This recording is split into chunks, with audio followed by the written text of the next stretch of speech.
Noong mga nakaraang taon, bago sumapit ang pandemya, nahiligan naming magkakaibigan ang magbakasyon sa kalikasan at lumikha ng mga alaala sa kapayapaan nito. Napagod na rin kasi kami sa buhay sa syudad.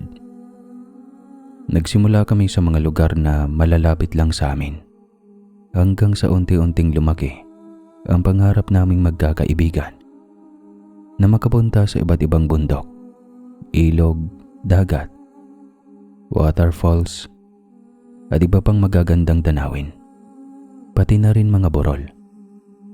Talagang pinag-iipunan namin iyon at hindi kami pumapayag na hindi makakaalis ng 2 beses sa loob ng 1 buwan lamang. Nang makita namin ang Calbayog Samar, namangha kami sa sobrang ganda nito. May isang waterfall doon na pinangarap naming puntahan. Pinaghandaan namin iyon ng sobra. Namili kami ng mga magagandang damit at pinagplanuhan namin ng mabuti ang magiging mga litrato namin ng aking mga kaibigan. Kasama na rin sa plano ang budget para sa pagkain, tour guide at tutuluyan namin. Balak naming pumunta ng 3 araw lang. Kasama ko rin ang aking boyfriend na itago na lang natin sa pangalang Chad. Buti na lang at pinayagan ako ng aking mga kaibigan na magsama ng iba. Dahil kadalasan, kapag umaalis kami, hindi iyon nangyayari. Dahil puro kaming babae at malayo ang pupuntahan namin, kailangan naming siguradong may magpoprotekta sa amin. Mabuti na lang, tiyak kong kayang ipaglaban kami ni Chad sakaling may mangyaring hindi maganda.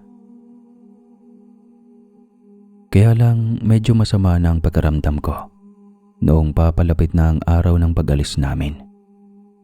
Pero hindi ko iyon masyadong iniinda dahil kailangan talaga naming matuloy ang biyahe.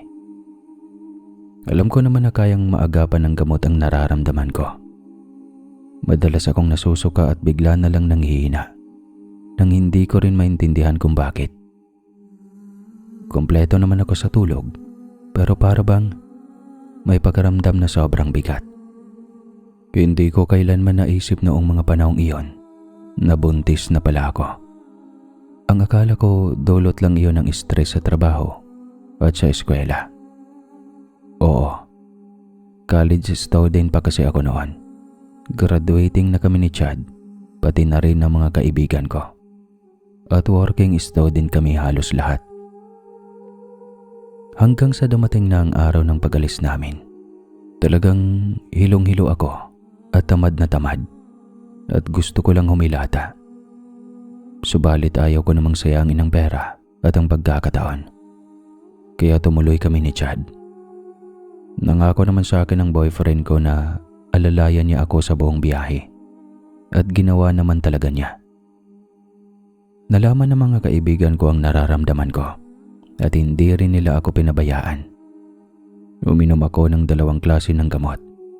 Medyo naging maayos naman ang pakiramdam ko. Pero bumabalik talaga ang pagsusuka ko tuwing umaga, lalo na kapag kakagising lang. Ilang oras din bago namin narating ang Calbayog Samar.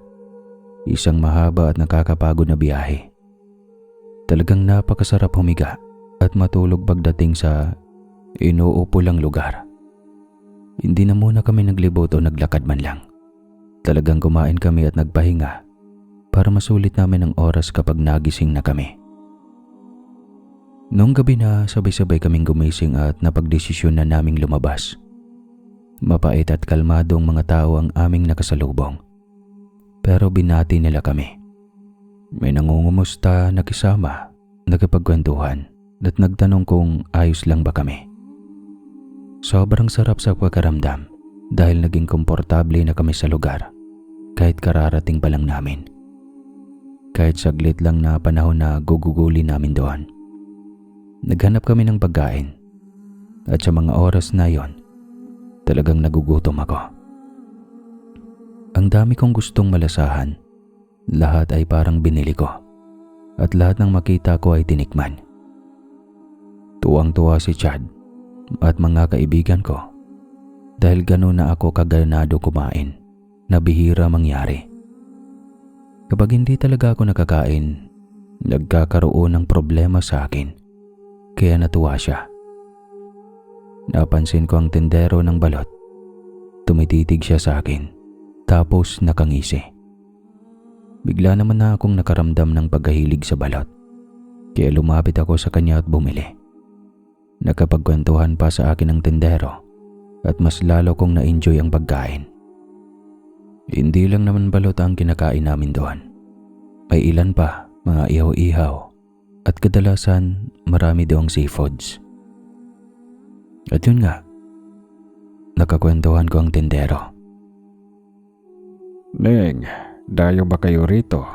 Nako, maraming magagandang puntahan dito. Dapat patagalin ninyo ang pananatili para marami kayong makita mga bagay na hindi inaasahan. Malapit kami sa kalikasan kaya napakaraming magagandang tanawin. Ganadong-ganado ka rin kumain ah. Buntis ka ba? Po, hindi naman po. Gutom lang talaga ako kasi sobrang haba ng biyahe. At ilang araw na rin pong hindi magandang pakiramdam ko. Ngayon pa lang ako bumabawi. Sa totoo niyan, saglit lang ho kami rito. Mga 3 araw lang. Pupuntahan po namin ng mga waterfalls. Gusto lang namin kumuha ng mga litrato at bumuo ng mga alaala. Ngayon lang din po kasi ako nagkaroon ng pagkakataong makasama ang boyfriend ko. Pagka-uwi mo sa lugar ninyo, Neng, magpa-check up ka ha. Para malaman mo kung buntis ka. Malakas ang kutob ko na may dinadala kang bata sa sinapupunan mo. Tignan mo oh. Ganadong-ganado mong kumain ng kung ano-ano. Kanina pa kita pinagmamasdan. Halos lahat ng makita mong bilhin, binibili mo. Nakakatuwa ka naman. Pero bilang mas nakakatanda at may karanasan na sa buhay, payo ko sa'yo na magpa-check up ka na. Para masiguro mo na kung may sanggol man sa tiyan mo, ligtas siya. At ngayon, habang hindi ka pa sigurado, mas mabuti siya nang mag-ingat ka. Ipangako mo na lang sa akin na ito na ang huling beses na lalabas ka sa gabi ha. Delikado rito sa lugar namin. Hindi ko alam kung naririnig mo na ang mga kwento. Pero nagbababala lang ako. Maaari mo akong hindi sundin. Maaari mo rin akong hindi pakinggan. Pero bilang isang ama at bilang isang lolo na rin, ang hangad ko lang ay ang kaligtasan mo. At kung sakaling mang may sanggol nga sa sinapupunan mo, sana ay maayos ang kalagayan niya at hindi siya mapahamak. Naku Manong, napaisip po tuloy ako bigla. Sana po hindi mo na muna ako buntis ngayon. Pero kung buntis man ako, wala na rin po tayong magagawa, diba? Ano po bang dahilan kung bakit bawal lumabas ng gabi kapag buntis dito sa Samar? Ngayon ko lang po kasi narinig iyan. Sa lugar po kasi namin, kadalasan ng mga buntis ay nasa labas naman tuwing gabi dahil doon matatagpuan ang masasarap na pagkain. Ito ang sasabihin ko ha, Ining. Talamak ang mga aswang dito, lalo na ang mga manlalason. Maraming aswang sa Samar at manlalason, pati mangkukulam, lalo na rito sa lugar namin. Dayo pa naman kayo, tapos ganyan pa ang kalagayan mo. Kung tutuusin, ramdam kong bagong buntis ka pa lang. Malakas kasi ang amoy ng sanggol sa sinapupunan para sa mga nilalang na yan. Kaya talagang hindi ka nila lulubayan. Maya-maya, kapag napansin ninyong wala nang masyadong tao sa labas, magsiuwi na kayo at magpahinga. Ayos lang naman, Ining, kung hindi mo ko paniwalaan. Pero bilang mas nakakatanda, isipin mo na lang ako bilang isang lolo. Mas mabuti nang maniwala kaysa magsisi sa huli. Nga pala, kung kailangan ninyo ng tulong o may gusto ka pang itanong tungkol sa lugar, narito lang ako palagi sa pwesto ko. Hindi naman ako umaalis. Umaga lang ako wala dahil pahinga ko iyon. Sige Ining, mag-ingat ka ha. Napaisip ako noon sa mga sinabi ng tindero. Medyo kinilabutan ako. Hindi naman sa hindi ako naniniwala sa mga ganong nilalang. Pero hindi ko kasi inakala na pupunta kami sa isang lugar na mayroon pala ng ganon. Naririnig ko lang naman iyon noon sa mga kwento ng mga lola at sa mga pinsan ko. Dahil hindi naman ako interesado sa mga ganoong usapan. Hindi ko yun masyadong pinansin o isinapuso. Napaisip doon tuloy ako sa isa pang bagay. Paano kung totoo ngang buntis ako? Magiging masaya kaya si Chad? Tatanggapin niya kaya ang dinadala ko? Paninindigan niya kaya kami? Biglang gumulo ang isip ko noon. Parang nanamlay na naman ako ulit. Mali na naman ang oras ng pagkakatulog namin. Pagkatapos namin kumain, dahil sa sobrang pagod sa paglalakad, nakayakap ako noon kay Chad hanggang sa tuluyan akong makatulog. Doon ko napanaginipan ng isang bagay na hinding-hindi ko malilimutan. Sa panaginip ko, totoo ngang buntis ako. Malaki na ang tiyan ko at masaya kaming dalawa ni Chad. Nakita ko rin na babae ang magiging anak namin. Ngunit biglang may nangyaring mali. Sa kalagitnaan ng panaginip, may isang nakakatakot na nilalang na humawak sa tiyan ko. Binaon niya ang mga kuko niya sa loob. Binaliktad at pinilipit iyon hanggang sa makita ko mismo na bumuka ang tiyan ko. Kasama pa ang aking mga lamang loob. Kinuha niya ang anak ko at kinain iyon sa harap ko. Isang bangungot. Isang matinding bangungot. Nagising ako ng humahangos, pawis na pawis at masama na naman ang pagkaramdam ko. Umiiyak ako noon. Madaling araw na noon, pero hindi na ako muling nakatulog.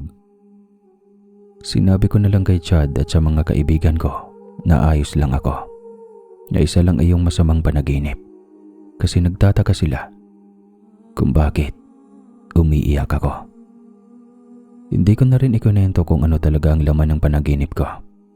Maya-maya nang mag-umaga na, kumain kami ng almusal.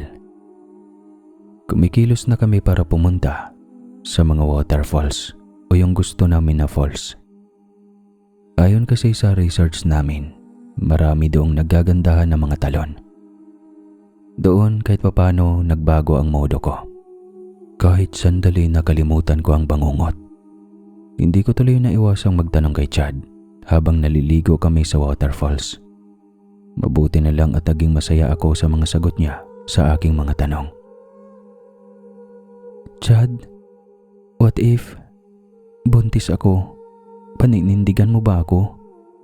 Alam kong medyo mahirap dahil hindi pa tayo tapos sa pag-aaral at hindi rin naman ganun kalaki ang kinikita natin sa mga sideline.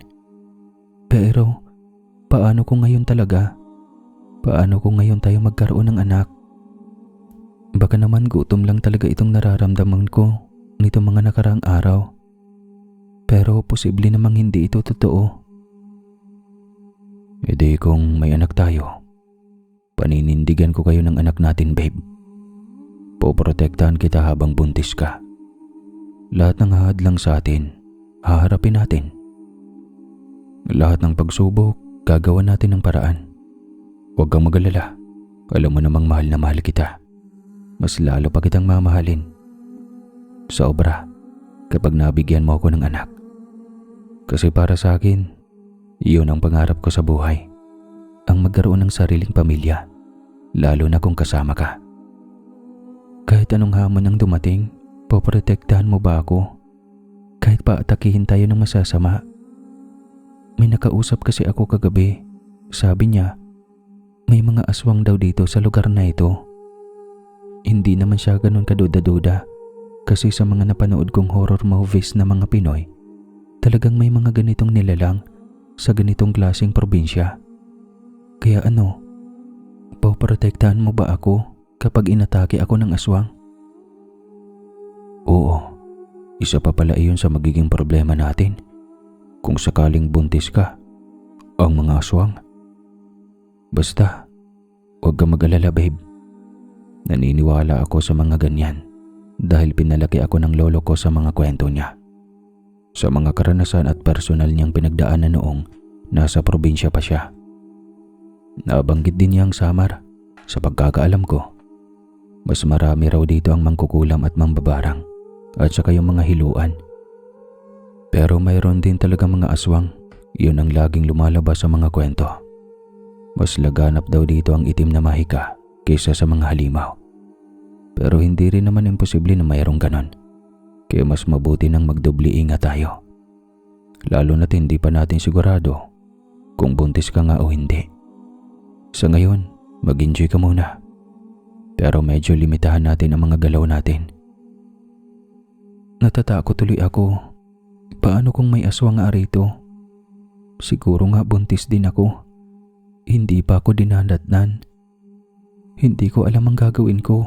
Alam mo ba? Kanina hindi ko lang sinabi. Pero napadaginipan ko na buntis daw ako. Tapos may aswang na gumawa ng masama sa baby natin.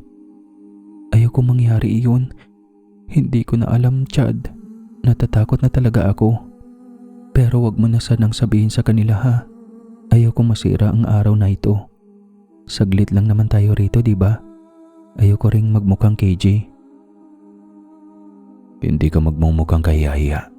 Maaari mo namang unahan ang mga kaibigan mo at aminin na lang ang duda mo na naghihinala ka sa sarili mo na baka buntis ka nga. Hindi na tayo iisipan pa ng kung ano ng mga tao. Masyado na tayong matanda para magpa-apekto pa sa mga ganon. Tungkol nga pala doon, sa sinasabi nilang may aswang, paano natin paprotektahan ang isa't isa kung sakaling may mangyari? Lalo na't puro babae kami. Paano mo kami matutulungan lahat? Alam mo naman na kailangan mo akong unahin, lalo na kung sakaling may dinadala nga ako. Pero baka naman magiging unfair iyon sa mga kaibigan ko. Ano ka ba? Mas mabuti nang isipin mo na hindi mangyayari ang mga iniisip mo. Na aatakihin tayo ng aswang o kung ano-ano pang nilalang na pinagsasabi mo dyan.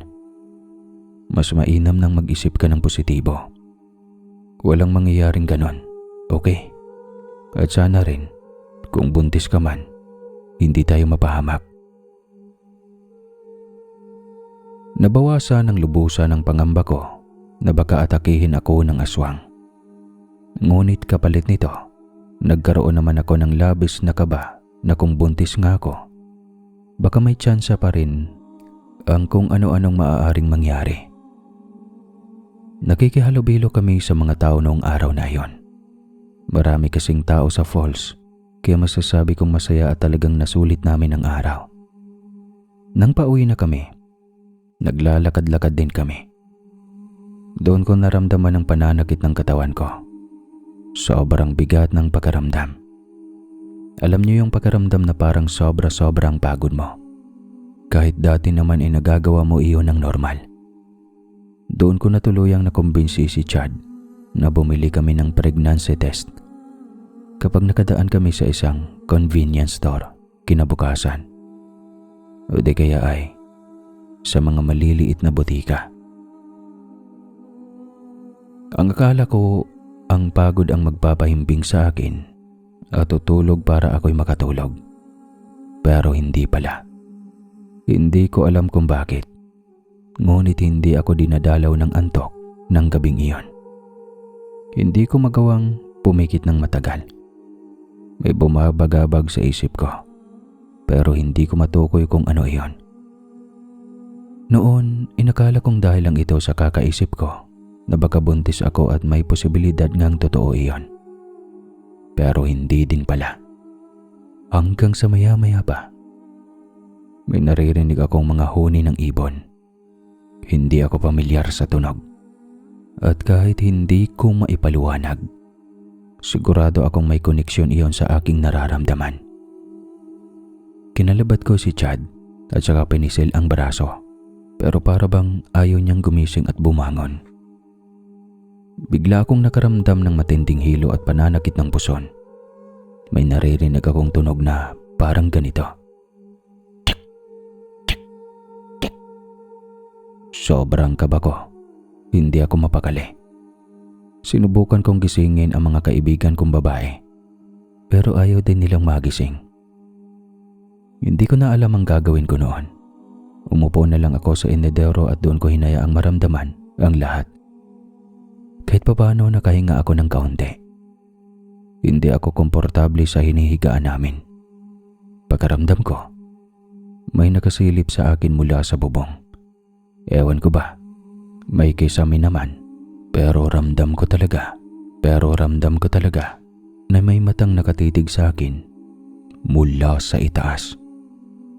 Alam ko na talagang wala nang balak matulog ang katawan ko noong gabing iyon. Kaya naghintay na lang ako sa pagsikat ng umaga. Nilibang ko na lang ang sarili ko sa pagtingin ng mga literato namin. Pinipili kong alin ang ipopost sa social media para astig. Pero kahit anong gawin ko, hindi pa rin ako makampante. Sobrang linaw pa rin sa pandinig ko ang huni ng tiktik. At dahil doon, hindi talaga ako mapalagay. Napahawak na lang ako noon sa tiyan ko dahil sa sobrang sakit. At napapaisip din ako na kung buntis nga ako, siguradong naapektuhan ang anak ko sa loob. Ayoko mag-isip ng negatibo man, pero noong mga panahong iyon, hindi ko talaga maiwasan. Ang daming pumapasok sa imahinasyon ko. Paano kung pumasok ang nilalang na iyon at atakihin ako bigla? At wala silang magawa dahil tulog silang lahat at hindi ko sila kayang gisingin. Ano naman ang magiging laban ko sa kanya? Kanino ako hihingi ng tulong? Hindi naman ako taga roon. Wala akong pamilya sa lugar na iyon. Kaya nanindigan ako sa sarili ko na kapag sumikat na ang araw, kailangan kong kumausap ng mga taga roon. O kaya balikan ng tendero ng balot para malaman kung ano ang dapat kong gawin upang maprotektahan ang sarili ko. Kahit saglit lang pananatili namin, kailangan ko pa rin gumawa ng paraan dahil sa bilis at hindi inaasahang mga pangyayari. Maaari na mapahama kami.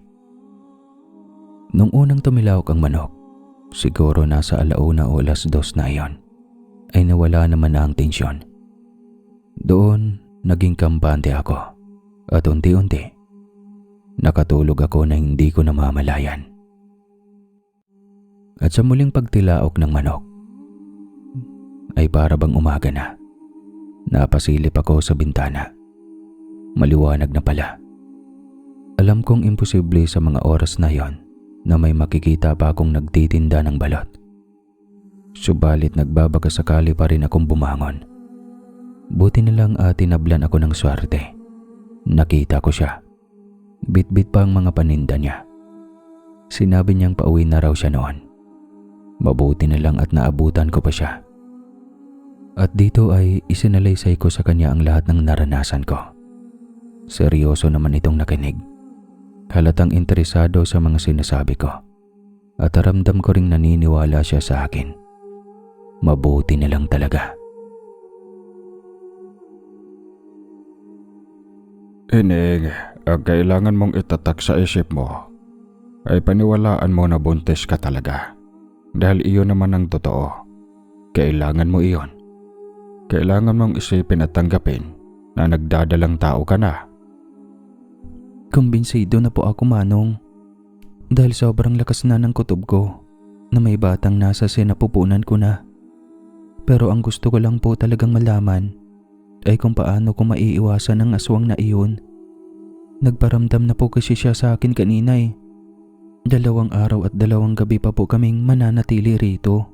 At hindi ko po alam kung ano ang maaaring mangyari kapag gumabi na naman. Kaya po talaga ako nag-aalala. Mabuti na lang po at nakita ko kayo. Mabuti na nga lang, Ining. Makinig ka ha. Bumili na kayo ng asin at bawang. Huwag mo nang pansinin ang mga kaibigan mo kung sakaling pagtawanan ka nila.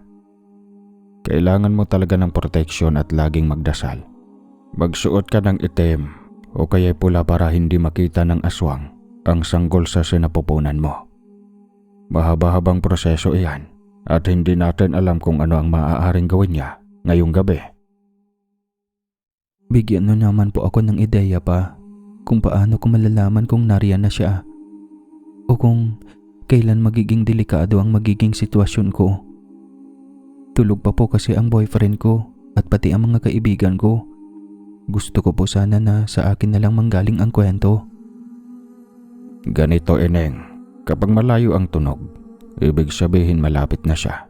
Kapag naman malapit ang tunog, ay malayo pa siya. Kapag nararamdaman mo na parang binubulungan ka niya o parang dinidiktahan ka ng huni niya, ibig sabihin yan, nanggigigil na siya. Gagawin niya ang lahat para makuha ang sanggol. Ang mahalaga, kahit ano pang marinig mo, atungal, iyak ng bata, kung ano man ang nasa labas, wag na wag mong ilalabas ang sarili mo. Dahil hindi natin alam kung ano ang naghihintay. Hindi naman po susunod ang tiktik na iyan kung saan man kami magpunta, di ba? Hindi naman po iyan sasama hanggang sa bahay namin. Wala naman po sanang mangyayaring ganon. Di ba, Manong? Nakakatakot naman. Hindi iyon susunod. Basta makinig ka lang sa akin. Wag na wag ka nang lalabas sa gabi. Wag na wag kang makikipag-usap kung kani-kanino. At higit sa lahat, wag na wag mong hahayaan na hawakan ng kahit sino ang tiyan mo. Sa boyfriend mo lang ipahawak iyan. Iyon ang pinakadelikado sa lahat. Kaya nilang saktan ng sanggol sa pamamagitan lamang ng paghawak. Dahil may angkin silang talino o orasyon na ginagamit nun. Delikado talaga, lalo na't wala kayo sa sarili ninyong lugar. Ang mahalaga, alam mo na ngayon. Nang magpaalam si Kuya, nagpasya na rin akong bumalik sa tinutuluyan namin. Sakto namang gising na si Chad, kaya ikunento ko sa kanyang lahat. Kitang-kita ko ang pag-aalala ng boyfriend ko sa mga nangyari. Napahawak pa nga siya sa tiyan ko. Delikado raw kasi. Nung pumutok na ang sikat ng araw, ganoon din ang ginawa namin. Pagkagising ng mga kaibigan ko, pumunta muli kami sa iba pang falls. Gusto talaga naming sulitin ang oras at maligo. Kaunti lang ang tao noon. Pero bandang tanghali, halos mabilang na lang talaga. At kami-kami na lang na magkakaibigan ang halos natira doon. Hanggang sa may napansin akong isang babaeng mataba at mukhang nasa edad 30 pataas na nakatayo sa may gilid. Matindi ang titig niya sa akin. Tuwing nagtatama ang mga paningin namin, para bang bigla akong nahihilo. Akala ko ako lang ang nakapansin. Pero pati pala ang mga kasama ko. Sabay-sabay kaming nagtinginan. Hindi na lang kami umalis. Dahil wala naman kaming ginagawang masama. At kung tutuusin, nag-iisa lang naman ang babaeng iyon. Subalit iba talaga ang kutob ko sa kanya. Lalo na ang pakaramdam ng katawan ko tuwing nakikita ko siya.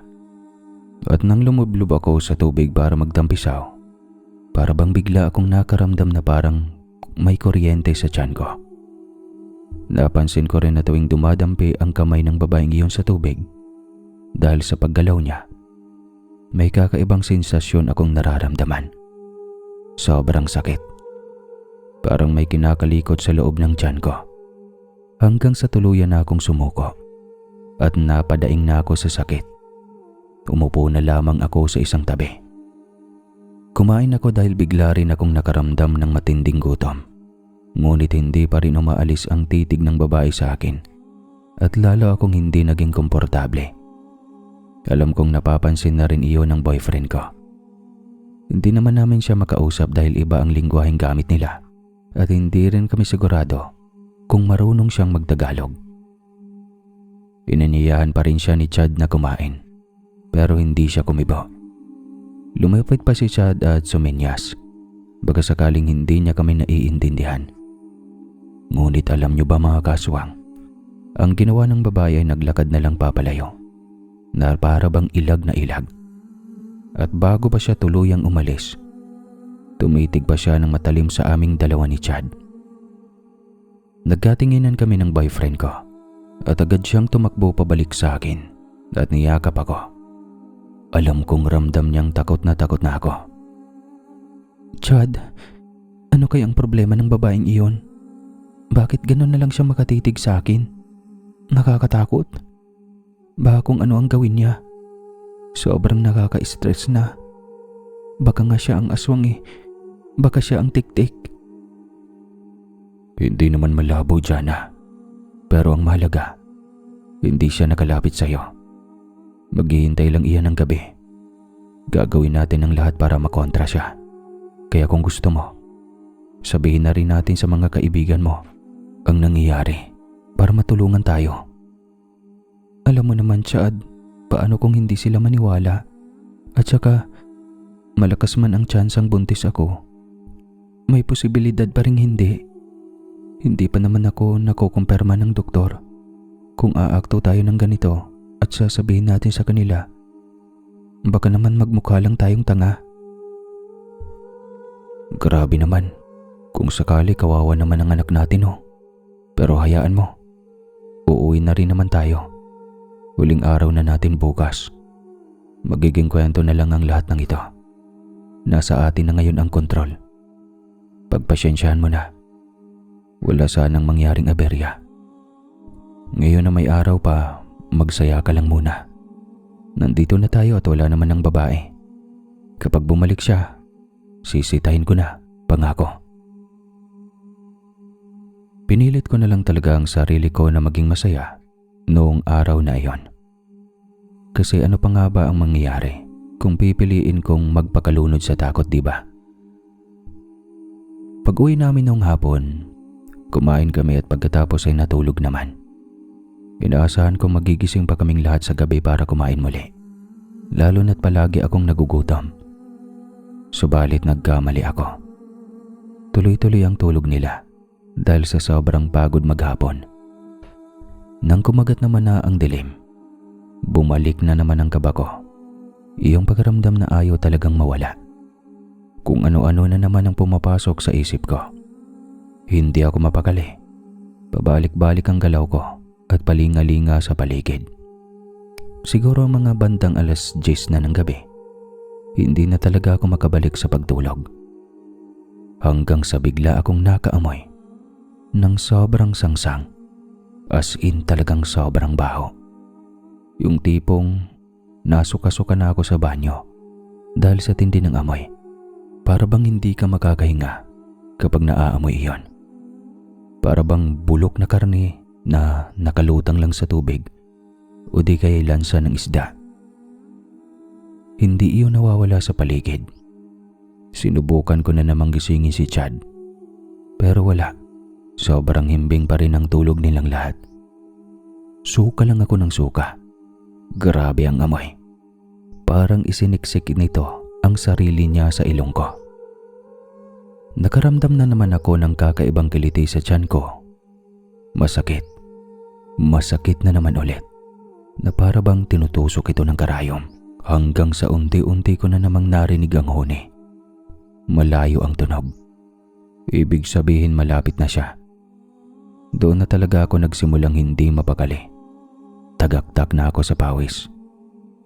Palakad-lakad ako sa buong bahay na narentahan namin.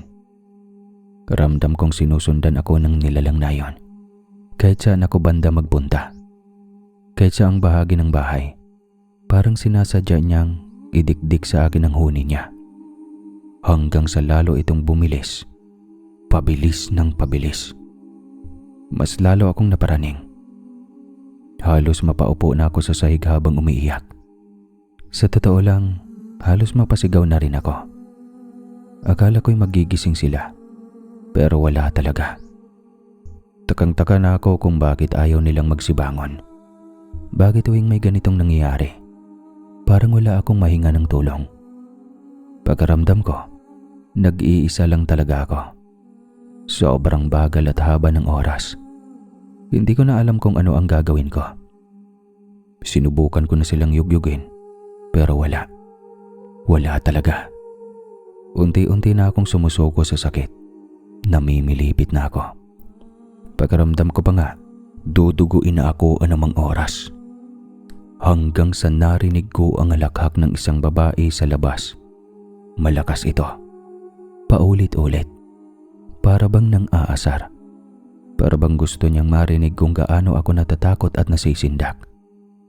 Napadasal na lang ako nun. Humihiling na sana walang mangyaring masama. Sana maranasan ko pa ang pagsikat ng araw muli. Sana, kung may buhay nga sa sinapupunan ko, makaligtas kami. Maya-maya pa, Pati ang bintana ay kinakalabog na rin. Para bang sinusubukan niya itong buksan. Naroon ang mga kuko na kumikiskis doon sa dingding. Hanggang sa ang takot ko ay napalitan ng inis. Dahil sa naramdaman ko sa mga kasama ko, bakit hindi sila nagigising? Hanggang sa hindi ko na kinaya. Kumuha ako ng isang tabong tubig at bigla akong binuhos sa mukha ni Chad. Nagulat pa ito at biglang napabangon. Pero nang makita niya ang itsura ko, kaagad siyang nataranta. At alam kong sa isang iglap, naintindihan na niya ang sitwasyon. Ano? Nandyan na ba? Kailan pa? Nandyan pa rin ba? Grabe na yun ha. Bastusan na talaga. Sinusundan ba tayo hanggang dito? Antayin mo ko dyan. Kukuha lang ako ng kutsilyo sa kusina. Lalabasin ko yung hayop na yan. Umupo ka lang dyan. Chad, natatakot talaga ako. Hindi ko na alam ang gagawin ko. Sobrang sakit. Sobrang hirap. Ramdam na ramdam ko na parang pinaparamdam niya sa akin. Napapatayin niya kami ng anak mo. Ayaw ko na. Takot na talaga ako. Gusto ko nang umuwi, Chad. Huwag na tayong magpalipas pa ng bukas dito. Hindi ko nakakayanin kung matutulog pa ako rito ulit. Nahihirapan na ako. Baka kung ano ang mangyayari sa sanggol na dinadala ko. Tiis lang, babe. Tiis lang muna. Subukan na nating umalis bukas. Titignan ko kung may magagawa tayo sa flight. Kung pwede na tayong umalis kaagad. Basta, sabihin mo lang sa akin kung ano ang nararamdaman mo. Paalisin natin ang nilalang na yan. Hindi ako papayag na may mangyaring masama sa inyo. Sa totoo lang, kinakabahan na rin ako. Diyan ka lang ha. Babalik ako. Kahit anong mangyari, huwag mong bubuksan ang pinto hanggat hindi mo maririnig na tinatawag kitang babe. Lalabas lang ako para harapin ang nilalang na yan. Para malaman niyang hindi tayo natatakot sa kanya. Chad, huwag ka na lang lumabas. Hayaan na lang natin. Malapit na ring lumipas ang oras. Samahan mo na lang ako rito pakiusap. Hindi pwede. Kailangan kong lumabas. Kailangan kong ipamukha sa nilalang na yon na hindi porket hindi tayo umaangal ay wala na tayong gagawin. Pero kung ayaw mo, hayaan na lang natin siya sa gusto niya. Sige na. Aalis na ako. Chad, bumalik ka kaagad ha. Isinara ko ang pinto at kaagad iyong kinandado. Hindi ko na alam kung ano ang mararamdaman ko, kung saan ko ba ilalagay ang kaba at takot. Dahil hindi ko alam kung ano ang nangyayari sa labas. May kung anong gustong sumilip sa isip ko, pero pinigilan ko lang ang aking sarili. Wala akong magawa kundi ang maghintay. Sobrang tagal ni Chad. Paminsan-minsan may naririnig ako mga sigawan sa labas. Pero pagkatapos ay biglang tumatahimik. Hindi ako makabangon. Para akong napako sa kinaupuan ko. Dasal na lang talaga ako ng dasal. Umaasang magiging maayos din ang lahat. Hanggang sa unti-unti nang nagliwanag ang paligid. Kay bilis na ng oras at hindi ko na malayan. Lalo akong hindi mapakali. Nang marinig kong marami nang tumitilaok na manok, tsaka ako lumabas. Hinanap ko si Chad. Paikot-ikot ang tingin ko. Hanggang sa makita ko sila sa isang sulok ng bukid. Marami siyang kasamahang kalalakihan. Pawis na pawis si Chad noon. Hindi ko alam kung bakit. Kaya kaagad kong tumakbo palapit sa kanila at nagtanong. Oh, ano na ang nangyari? Bakit ngayon ka lang? Bakit hindi ka kaagad bumalik? At bakit ganyan ang mga itsura ninyo? Nung lumabas ako, nakita ko ang aswang. Hinabol namin siya. Buti na lang at nandito si Kuya sa labas. Sinubukan talaga naming abutin ang nilalang na yon. Pero hindi namin nagawa. Hindi namin alam kung bakit sobrang bilis niya. May mga sandaling muntikan na namin siyang maabutan. Pero lagi pa rin siyang nakakatakas.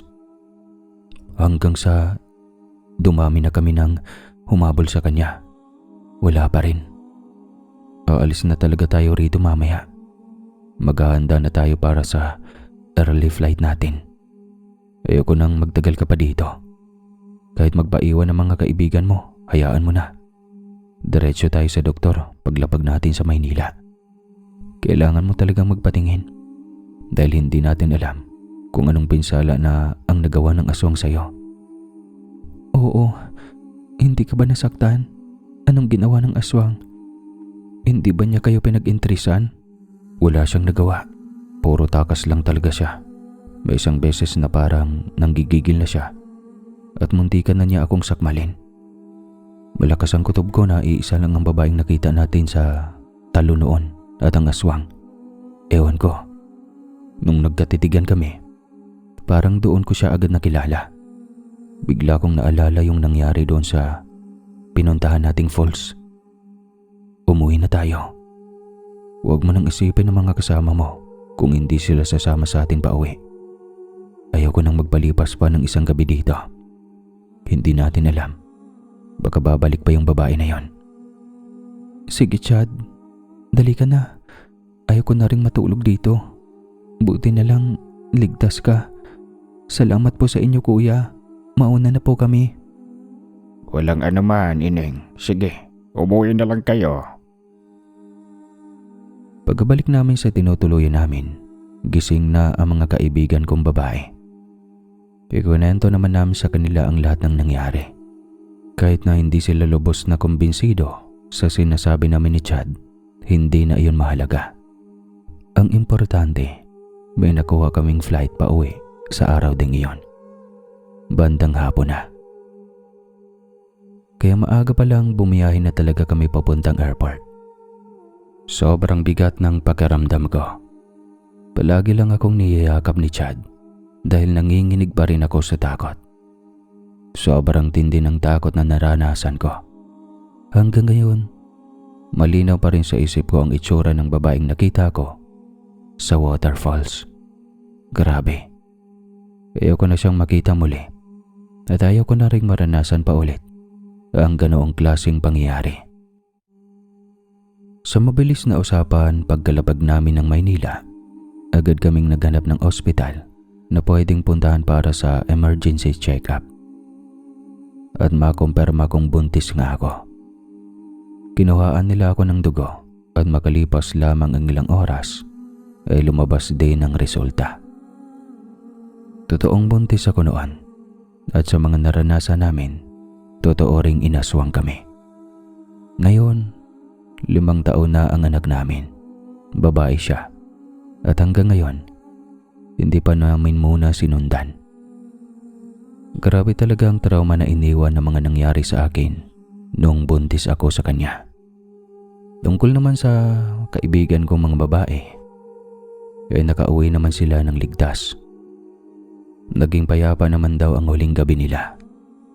Mabutin lang talaga ay nandun si kuyang magbabalot na nakatembre sa akin dahil kung wala, baka napano na ako nun. Hanggang dito na lang po ang kwentong ito. Maraming salamat sa lahat ng nakikinig. Muli po, ako po si Jana ng Cavite.